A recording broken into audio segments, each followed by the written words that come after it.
आज तुझा सगळा संभ्रम दूर करतो बघ. फक्त प्रामाणिकपणे लक्ष देऊ नये. मला सांग, आंब्याच्या झाडाचे बीज रोवून सफरचंदाचे झाड उगवलेलं तू ऐकलंयस का कधी? नाही ना.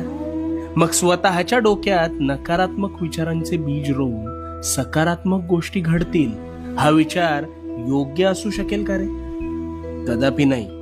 पण हेच घडतंय तुझ्या बाबतीत. तू एखाद्या गोष्टीचा आरंभ संकल्प करून मोठ्या दिमाखात करतोस, पण काहीच दिवसात अपेक्षित यश मिळत नाही, म्हणून नकारात्मक विचारांचं तोरण आधीच मनात बांधायला सुरू करतोस.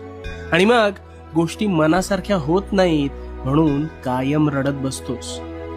नकारात्मक विचारांचं ग्रहण लागलंय रे तुला.